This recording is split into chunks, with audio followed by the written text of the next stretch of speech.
What's up everyone, China Cycling here, aka Joe, aka the VTech Valet. Today we're looking at the X-CADEY X Power S power-based spider meter.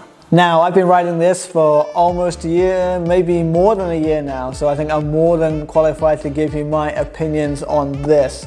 I also actually have two of these. I have one that was a beta version for FORCE AXS, the 12-speed version. With the 107 BCD, I think it is. When AXS Force first came out, I was rocking that, and so I helped out X-CADEY with their testing for that. And then I also have this one, which is a more traditional SRAM 3-bolt design. So your old GXP Force power meters and some mountain bike cranks maybe is what this one's good for. I have the SRAM FORCE AXS one on my Winspace T1500, and I have the SRAM FORCE GXP one on my Winspace SLC. Now the big three in China when it comes to power meters are Majin, X-CADEY and SUGA-E. I've used all three. I'm also testing the SUGA-E spider-based power meter, so stay tuned for that. I've also tried power meters from the big Western brands such as Garmin, SRM and Quarq. I think power meter is the ideal bike product to get from China. Why? Number one, it's mass-produced electronics, and I think no one does mass-produced electronics better than China. You know, your iPhones are made in China, your GoPros are made in China, your DJI drones are made in China. Like, mass-produced, high-tech electronics is what China does best. Second of all, it's a super small box. You know, shipping one of these halfway across the world is no big deal compared to a huge complete bike or a frame set or a wheel set or whatever. When we talk about power meters, there are obviously different types. You used to have rear hub power meters, but you don't see many of those these days. Then you have crank arm based power meters, pedal based power meters, and ones like this, spider based power meters. Now ultimately it's going to come down to what cranks you're using or what you want to be using. Shimano cranks are traditionally aluminium with an integrated crank spider, so those power meters are usually built into the crank arms. I have a review on X-CADEY's Shimano based power meter if that's what you're looking for, but if you're running cranks from the likes of SRAM, Rotor, Specialized, FSA, Cannondale, or any of the other options with removable spiders, then you can take out the crank spider and replace it with a power meter spider. This type of power meter was probably popularized by Quarq or Power to Max. From what I understand, it's one of the more simple kinds of power meter to develop. It doesn't have as many off-axis twisting forces going through it, and as you're only measuring on one side, the electronics can all be self-contained in a single simple unit. All that is to say that it should be inherently more accurate than a Shimano based crank arm power meter, for example. For the X-CADEY unit, the official retail price is $299 US with free shipping from the X-CADEY website. For comparison, the cheapest Power to Max spider-based power meter, the Type S Road, comes in at $580 US, so almost double the price of the X-CADEY. With the X-CADEY, there are a whole bunch of different options to choose from. Essentially, you have to choose what crank arms you're mating to on the inside and what chain rings you're mounting on the outside. The thing weighs about 100 grams depending on the spec, and your average crank spider is probably about 65 grams. So you're talking about adding 35 to 40 grams to the overall weight of your bike. Installation is pretty easy. Just take your crank off the bike, remove the chain rings, and then remove the factory spider, install the X Power S, and then reinstall the chain rings. Reinstall everything on your bike, install the app on your phone, connect to it, check for any firmware updates. The app's not bad to use either. It's simple, to the point.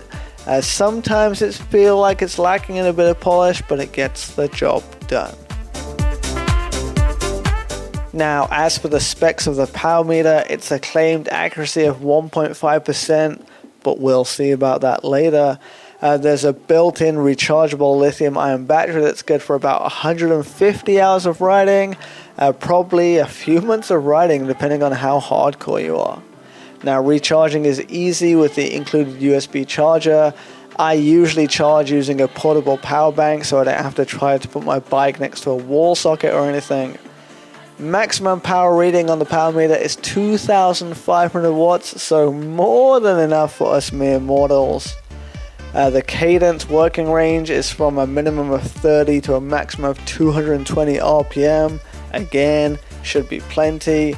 It can connect via ANT Plus or via Bluetooth, and the data it will put out are power, cadence, and left-right balance. Now, it doesn't actually know your left-right balance, but it guesstimates it based on the stage of the pedal stroke that you're in. It assumes when the left crank is going downwards that's your left power, and when the right arm is going downwards, that's your right power. It's not a perfect way to guesstimate, but left-right balance isn't a particularly useful metric anyway.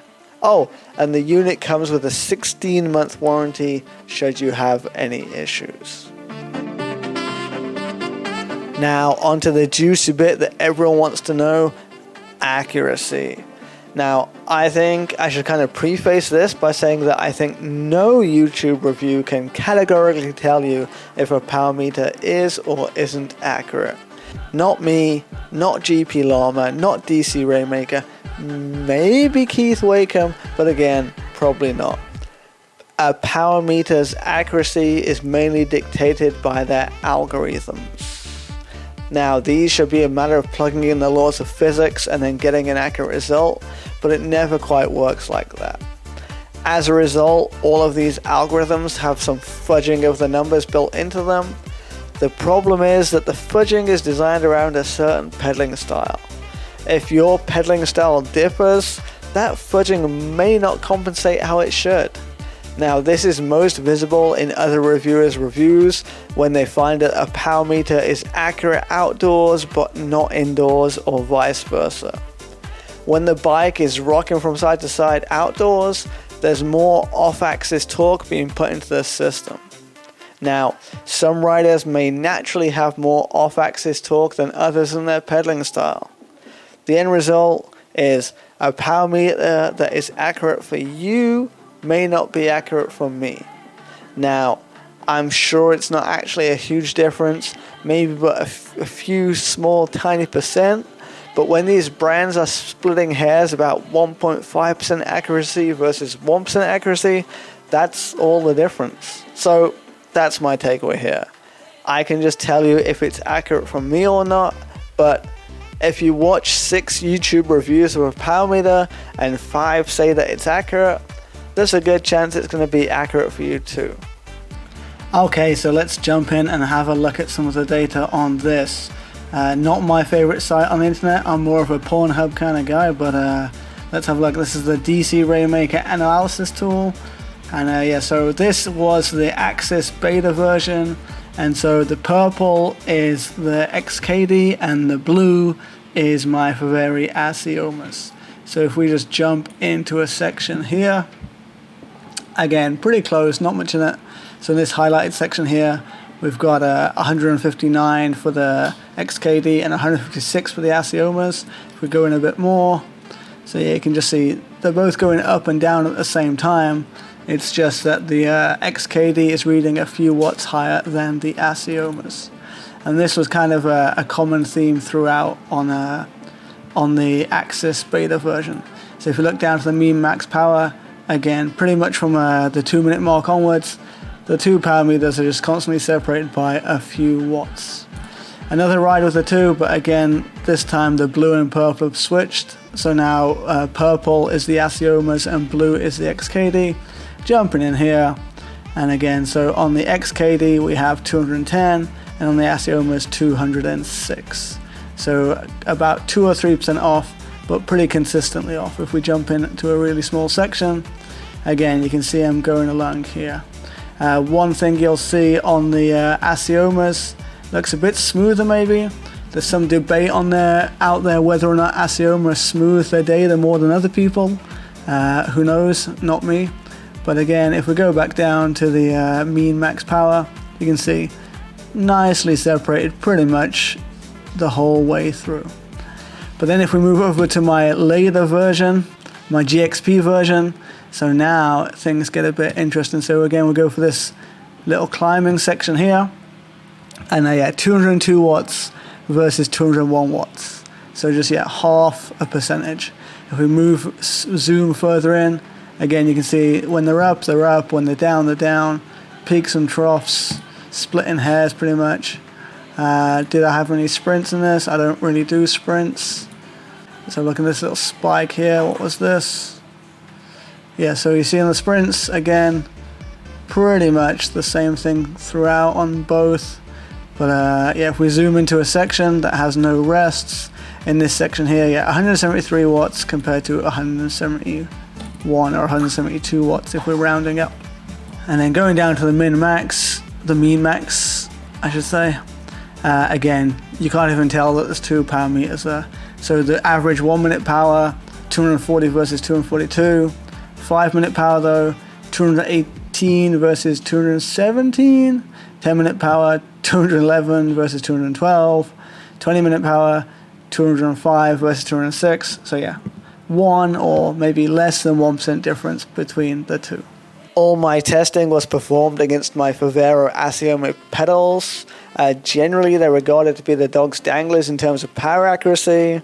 On my beta version for FORCE AXS, the unit read high by about 2.5%, but it was consistently high on every ride.